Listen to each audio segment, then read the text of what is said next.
Today's video is going to be very different from what I normally make, but I get a lot of questions about my creative process, specifically with film, and I've been wanting to share more of that, so that's what I'm doing. For those who don't know, I'm first and foremost a photographer.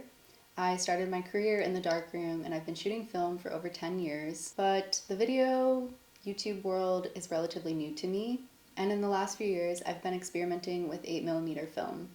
I want to first express that I don't know everything, and this is just going to be about what I learned so far to hopefully help you if you are looking to start shooting Super 8. There's a lot that goes into it, and it can be really overwhelming. So in this video, I'm going to talk about choosing a camera, choosing film, finding a lab to develop that, and also my shooting and editing process. So let's get into it.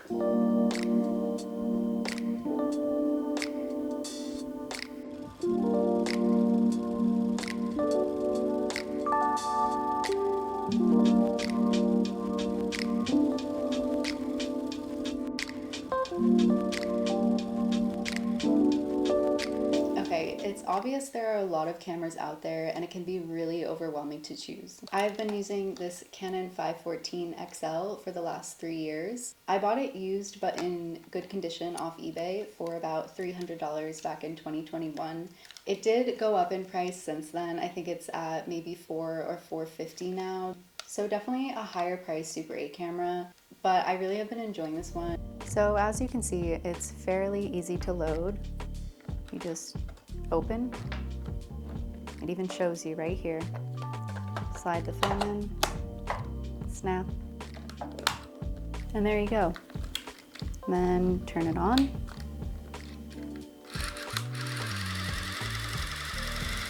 This is the zoom, and then you focus. This shows you how much film you have, and you can do a battery check if needed. And the self-timer's here.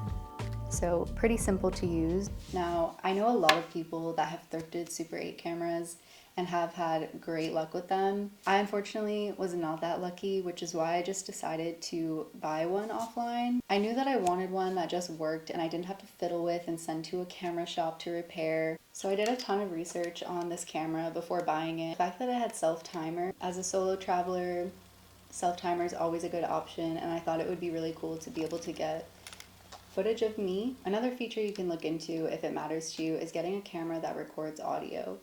Most Super 8s don't. If you find one that does, it's typically going to be a little bit bulkier. I think it would have been cool to have audio, but I do like how compact this one is, and I think that it's not something I'm really missing. I think a classic Super 8 vibe is not having audio, but that's just a personal preference. So another thing to consider when you're looking at the different cameras.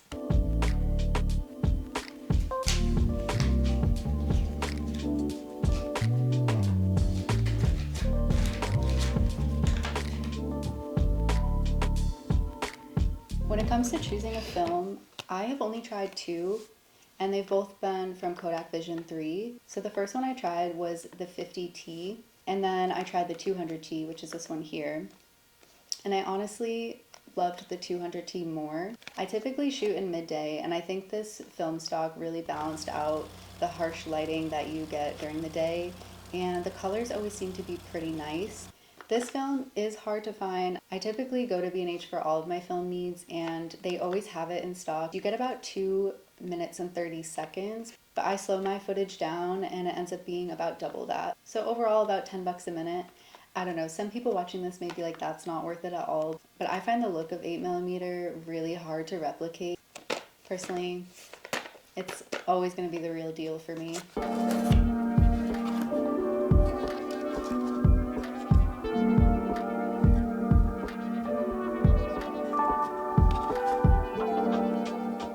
When it comes to developing, I've been using Cinelab, I think I'm saying that right, Cinelab in Boston, Massachusetts. So this is what it looks like when you get it back from the lab. It's pretty cool. I initially chose Cinelab because of their prices, I'll be honest. They had decent reviews, but their prices really did it for me. Now there's a few different options when it comes to development. The biggest one is choosing your scan size. I've been getting 3K specifically because it's the only option besides 4K that they can do an overscan with, which just means it has the borders, and I personally like that. I'd rather have the option to crop out the borders than not have them at all, and I think that most of the time it just gives that classic Super 8 look. So again, that's a personal preference, but if you think you do want the borders, you're gonna only be able to get 3K or 4K scans. I also only choose 3K because it honestly just doesn't make sense to pay for 4K when the footage isn't really that sharp anyway. It's like pretty low quality, which is what I love about it, but it doesn't make sense to pay for 4K scans.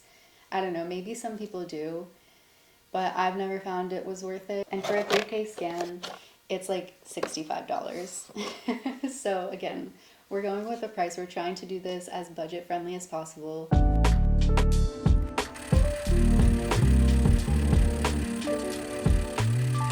When it comes to my shooting process, honestly, it's pretty simple. I have been living on the road and I basically just did my best to always have this camera handy. And I specifically filmed a lot of my friends and a lot of people I met on the road. There's so much you could do with this camera, but for me, it was just about capturing real, raw moments, kind of unfiltered, and just memories that I wanted to look back on. And I think this was the perfect camera, and I think it's really cool to look back at things like that. The great thing about Super 8, there's really just been no pressure when I have the camera. Because it's pretty low quality to begin with, I feel like I can just film whatever and it doesn't really matter. It's gonna look pretty cool anyway. When it comes to editing, I pretty much just edit the footage as I would normally with a photo.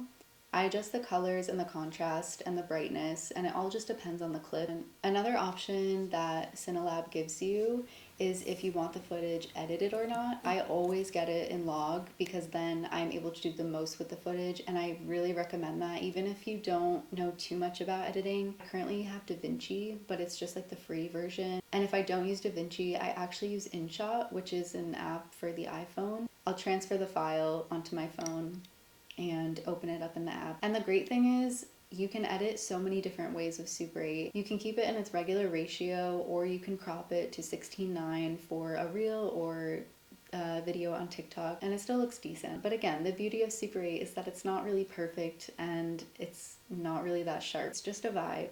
Okay, so I think we pretty much covered the basics. I hope that some of this helped. Let me know if you have any other questions or if you want to see any other parts of my creative process.